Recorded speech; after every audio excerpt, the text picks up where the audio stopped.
নমস্কাৰ online help চেনেলৰ আপোনালোকক স্বাগতম সো আজিৰ এই ভিডিঅ'টোত আপোনালোকে গুৱাহাটী ইউনিভাৰ্চিটিৰ BALLB বা LLB ৰ অনলাইন এপ্লাই কেনেকৈ কৰিব সেই বিষয়ে দেখুৱাম ইয়াতে মই LLB এপ্লাইটো দেখুৱাব ওলাইছো কিন্তু BALLB LLB যেটো এপ্লাই প্ৰসেস এটো সেম হয় সো ভিডিঅ'টো স্টাৰ্ট কৰিছো সো ফাৰ্স্ট আমি ক্ৰোম ব্ৰাউজাৰত অনলাইন জিও বুলি সাৰ্চ কৰিম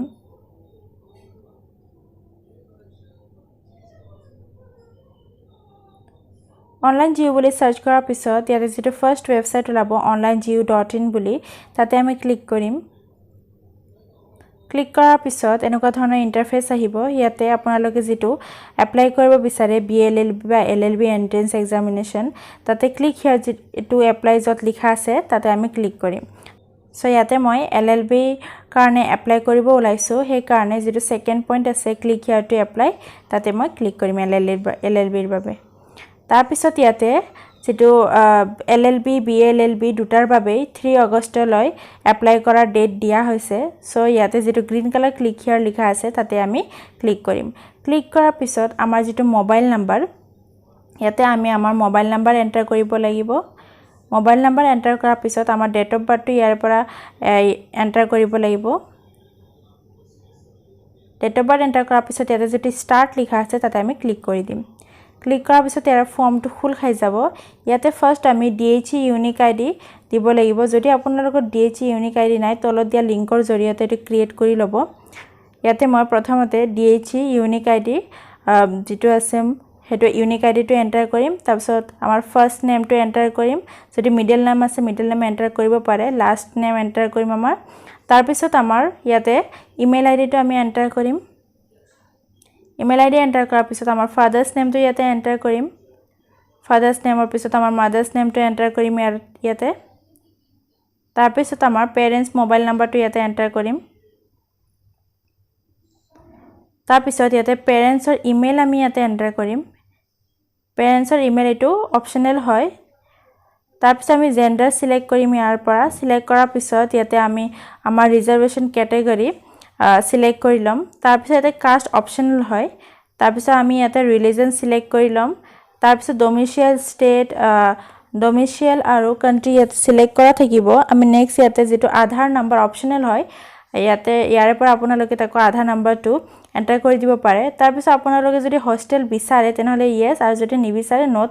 এটো ৰাখি থব তাৰ পিছত ইয়াতে আৰ ইউ ডিফাৰেন্টলি এবলড যদি ইয়েস হয় ইয়েস দিব নহলে নো দিব তাৰ পিছত যদি আপুনি EWS ক্যাটেগৰী হয় এটো ইয়েস হলে ইয়েস দিব যদি নো হয় নো দিব যদি ইয়েস হয় ইয়াতে আপুনি EWS সাৰ্টিফিকেটৰ ডকুমেন্টটো চুজ ফাইলত ক্লিক কৰি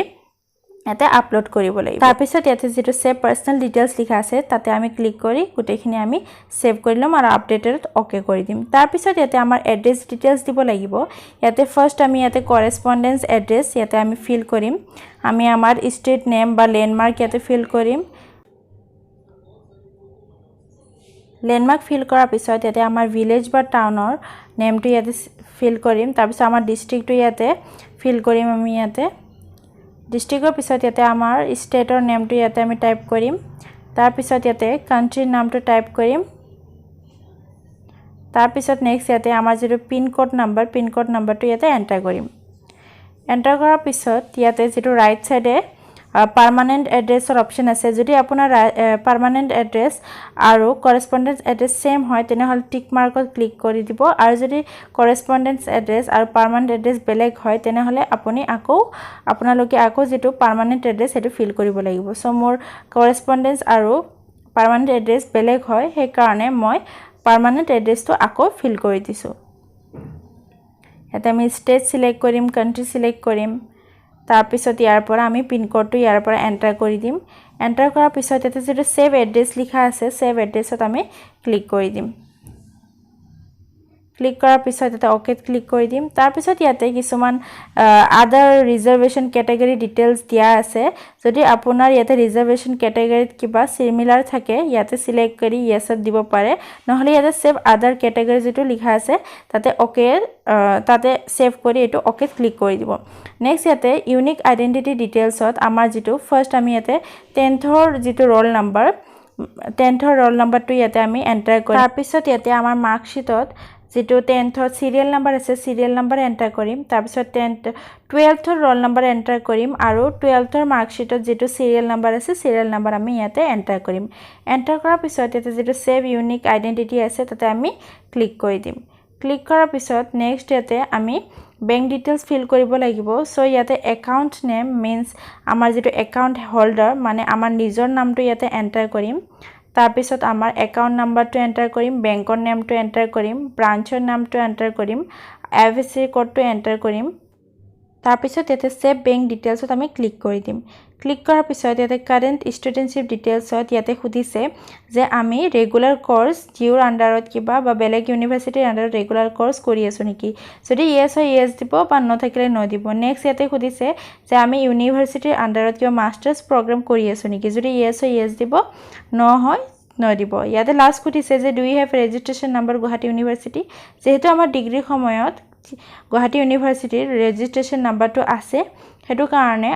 আমি যেটো ডিগ্ৰী ৰেজিষ্ট্ৰেচন নাম্বাৰ আছিল হেতু ৰেজিষ্ট্ৰেচন নাম্বাৰ এন্টাৰ কৰিম আৰু আমাৰ ৰেজিষ্ট্ৰেচন ইয়াৰটো ইয়াতে এন্টাৰ কৰি সেভ স্টুডেন্টশিপ ডিটেইলছত আমি ক্লিক কৰি দিম ক্লিক কৰাৰ পিছত ইয়াতে আমি প্ৰিভিয়াস কোৱালিফিকেশন ডিটেইলছ দিম মেট্ৰিকৰ পৰা সো আমি ইয়াতে এছএছএলসি সিলেক্ট কৰি আমাৰ roll number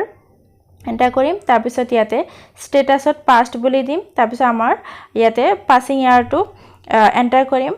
maximum marks to আমি ইয়াতে এন্টাৰ কৰিম মেট্ৰিকৰ তাৰপিছত অবটেইন মাৰ্কস to এন্টাৰ কৰিম এন্টাৰ কৰাৰ পিছত ইয়াতে আমি পাৰ্সেন্টেজ to এন্টাৰ কৰিম তাৰপিছত আমাৰ যেটো বৰ্ডটো ইয়াৰে পৰা এন্টাৰ কৰিম এন্টাৰ কৰাৰ পিছত ইয়াতে যেটো এড লিখা আছে এডত ক্লিক কৰি দিম তাৰপিছত নেক্সট আমি ইয়াতে 12th ডিটেইলছ খিনি দিম সো 10+2 ক্লিক কৰি আমাৰ ৰোল নাম্বাৰ স্ট্যাটাস পাস বুলি তাৰপিছত সাবজেক্টত ইয়াতে স্ট্ৰীমটো আমি ইয়াতে এন্টাৰ কৰি দিম স্ট্ৰীম এন্টাৰ কৰাৰ পিছত ইয়াতেও পাসিং ইয়াৰটো আমি এন্টাৰ কৰিম তাৰপিছত ম্যাক্সিমাম মাৰ্কসটো ইয়াতে এন্টাৰ কৰি অবটেইন মাৰ্কসটো এন্টাৰ কৰিম তাৰপিছত ইয়াতে যেটো পাৰ্সেন্টেজ লিখা আছে আমি আমাৰ পাৰ্সেন্টেজটো ইয়াতে এন্টাৰ কৰিম তাৰপিছত আমাৰ বৰ্ড বা ইউনিভাৰ্সিটি যেটো হেতু আমি ইয়াতে এন্টাৰ কৰি ইয়াতে এডত ক্লিক কৰি দিম তাৰপিছত আমি ইয়াতে যেটো গ্ৰেজুৱেচনৰ ডিটেইলছ আকৌ আমি গ্ৰেজুৱেচনৰ ডিটেইলছ খিনি ফিল কৰিম আমাৰ ডিগ্ৰীৰ যেটো ৰোল নাম্বাৰ এন্টাৰ কৰিম স্ট্যাটাস দিম আমি পাস্ট তাৰপিছত আমি সাবজেক্টত বিএ বিকম আপোনাৰ জিএ হয় হেতু আমি ইয়াতে এন্টাৰ কৰিম তাৰপিছত ইয়াতে ইয়াৰত পাসিং ইয়াৰটো সিলেক্ট কৰিম তাৰপিছত ম্যাক্সিমাম মাৰ্কস আৰু অবটেইন মাৰ্কসত যেটো মেজৰৰ মাৰ্কস থাকে আমি হেতু এন্টাৰ কৰিম পাৰ্সেন্টেজ এন্টাৰ কৰিম তাৰপিছত আমাৰ যেটো ইউনিভাৰ্সিটি এন্টাৰ কৰি দিম এন্টাৰ কৰাৰ পিছত নেক্সট ইয়াতে আমি তলত স্ক্ৰল কৰিলে গ্ৰেজুৱেচন মাৰ্কসৰ যেটো মেজৰৰ মাৰ্কস খিনি আমি ইয়াতে এন্টাৰ কৰিব লাগিব সো ম্যাক্সিমাম মাৰ্কস যেটো থাকে আমাৰ মেজৰৰ হেতু এন্টাৰ কৰিম কিমান খিনি আমি পাইছো অবটেইন মাৰ্কসটো এন্টাৰ কৰিম আৰু জেনাৰেল ম্যাক্সিমাম মাৰ্কস জেনাৰেলৰ কিমান থাকে হেতু আমি এন্টাৰ কৰিম আৰু আমি পোৱা যেটো অবটেইন জেনাৰেল মাৰ্কস হেতু আমি ইয়াতে এন্টাৰ কৰিম এন্টাৰ কৰাৰ পিছত সেভ গ্ৰেজুৱেচন মাৰ্কসত আমি ক্লিক কৰি দিম ক্লিক কৰাৰ পিছত লিষ্ট অফ সাবজেক্টস ইন গ্ৰেজুৱেচনত আমাৰ যেটো সাবজেক্ট নেম লিখা আছে আপোনাৰ যিহতে মেজৰ আছিল ইংলিশ আসামিজ বা ফাইনান্স কমাৰ্চৰ যি সাবজেক্টতে আপোনাৰ মেজৰ আছিল মেজৰ সাবজেক্ট বুলি ইয়াতে সিলেক্ট কৰি দিম সাবজেক্টৰ নাম লিখি নেক্সট আমি ইয়াতে কোৰ্স এপ্লাইডত LLB ইয়াতে সিলেক্ট কৰি লম সিলেক্ট কৰাৰ পিছত ইয়াতে এডত ক্লিক কৰি দিম ক্লিক কৰাৰ পিছত ইয়াতে নেক্সট আমি এন্ট্ৰেন্স এক্সাম সেন্টাৰটো গুৱাহাটী ইউনিভাৰ্সিটি সিলেক্ট কৰি ইয়াতে সেভ সেন্টাৰত ক্লিক কৰি দিম ক্লিক কৰাৰ পিছত ইয়াতে আমি নেক্সট ডকুমেন্ট আপলোড কৰিব লাগিব সো আমি ফাৰ্স্ট ইয়াতে আমাৰ ফটো আপলোড কৰিম সো আমাৰ গুটেকিটা ডকুমেন্ট 500 KB ৰ আন্ডাৰত হ'ব লাগিব আৰু JPG ফৰ্মত হ'ব লাগিব সো আমি প্ৰথমতে ইয়াতে পাসপোৰ্ট সাইজ ফটো আপলোড কৰিম তাৰপিছত ইয়াৰে পৰা আমি চুজ ফাইলত ক্লিক কৰি সিগনেচাৰটো সিলেক্ট কৰি লৈ আপলোডত ক্লিক কৰিম তাৰপিছত ইয়াতে আমাৰ ডেট অফ বাৰ্থ প্ৰুফ হিচাপে আমাৰ যেটো মাৰ্কশিট 10th মাৰ্কশিট হে 10th মাৰ্কশিটটো আমি ইয়াতে আপলোড কৰিম proof of date of birth হিচাপে 10th মাৰ্কশিট আমি ইয়াতে আপলোড কৰিম তাৰপিছত ইয়াতে ফাইনেল ইয়াৰৰ যেটো আমাৰ ডিগ্ৰী মাৰ্কশিট ইয়াতে আমি আপলোড কৰিম JPG ফৰ্মত চুজ ফাইলত ক্লিক কৰি আমাৰ ডিগ্ৰী মাৰ্কশিটটো ইয়াতে ইয়াৰ পৰা আপলোড কৰি দিম আপলোড কৰাৰ পিছত আমি স্ক্ৰল কৰাৰ পিছত ইয়াতে যেটো সাবমিট লিখা আছে আমি সাবমিটত ক্লিক কৰি দিম ইয়াতে ওকেত ক্লিক কৰি দিম ক্লিক কৰাৰ পিছত ইয়াতে সাকসেসফুলি সাবমিটত লিখা আহিছে ইয়াতে আমি ওকেত ক্লিক কৰাৰ লগে লগে ইয়াতে আমি এটা গুটেখিনি ডিটেইলছ আহি যাব ইয়াতে আমি এটা এপ্লিকেশন নাম্বাৰ পাই যাম তাৰ পিছত ইয়াতে আমি ইয়াৰ পৰা ফৰ্ম ফিল আপটো যেটো আমি ফৰ্ম ফিল আপ কৰিলো এটো ডাউনলোড কৰিব পাৰো তাৰ পিছত আমি ইয়াতে পেমেন্ট কৰিব লাগিব 1000 সো আমি পে 1000 ত ক্লিক কৰি যেটো গেটৱে পেমেন্ট গেটৱে লৈ আহিম আৰু ইয়াতে পে থ্ৰু পেমেন্টত আমি ক্লিক কৰি দিম ক্লিক কৰাৰ পিছত নেক্সট মই ইয়াতে কাৰ্ডেৰে পেমেন্ট কৰিম সো মই ইয়াতে ক্ৰেডিট বা ডেবিট কাৰ্ডত সিলেক্ট কৰি যেটো এটিএম কাৰ্ডত কাৰ্ড নাম্বাৰ থাকে সেই কাৰ্ড নাম্বাৰটো ইয়াতে এন্টাৰ কৰিম এন্টাৰ কৰাৰ পিছত ইয়াতে এটিএম কাৰ্ডত যেটো এক্সপায়াৰি মান্থ এণ্ড ইয়াৰটো থাকে তাতে হেতু এন্টাৰ কৰিম এন্টাৰ কৰাৰ পিছত ইয়াতে সিভিভি নাম্বাৰটো এন্টাৰ কৰি কাৰ্ড হোল্ডাৰৰ নেমটো আমি ইয়াতে এন্টাৰ কৰি দিম এন্টাৰ কৰাৰ পিছত মেক পেমেন্ট ফৰ 1000 ত আমি ইয়াতে ক্লিক কৰি দিম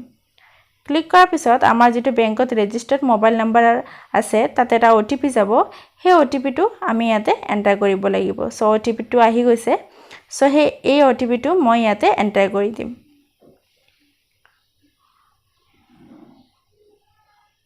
ওটিপি এন্টাৰ কৰাৰ পিছত যেটো প্ৰসিড লিখা আছে আমি প্ৰসিডত ক্লিক কৰি দিম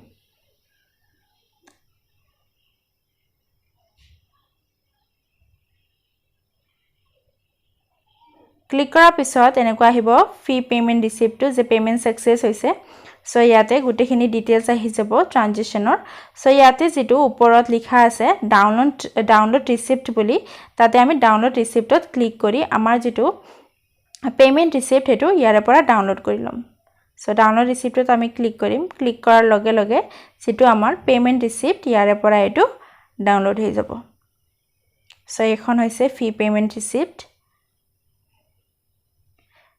তাৰ পিছত আমাৰ যেটো ফৰ্মখন আছে ইয়াতে যেটো go back to your page লিখা আছে তাতে আমি ক্লিক কৰিম ক্লিক কৰি ইয়াতে ডাউনলোড ফিল্ড ফৰ্ম যেটো লিখা আছে তাতে আমি আগেন ক্লিক কৰিম ইয়াতে ক্লিক কৰাৰ পিছত আমাৰ যেটো এপ্লিকেশন ফৰ্ম LLB ৰ কাৰণে সো এপ্লিকেশন ফৰ্মটো ইয়াৰ পৰা আমি ডাউনলোড কৰি লম সো এনেকৈ আপোনালোকে LLB আৰু BLLB সেম প্ৰসেস হয় এনেকৈ আপোনাৰ এপ্লাই কৰিব পাৰে সো আজি ভিডিওটো দেখিনিয়ে যদি ভিডিওটো ভাল লাগিছে প্লিজ ভিডিওটো লাইক শেয়াৰ এণ্ড চেনেলটো সাবস্ক্ৰাইব কৰি দিব থ্যাংক ইউ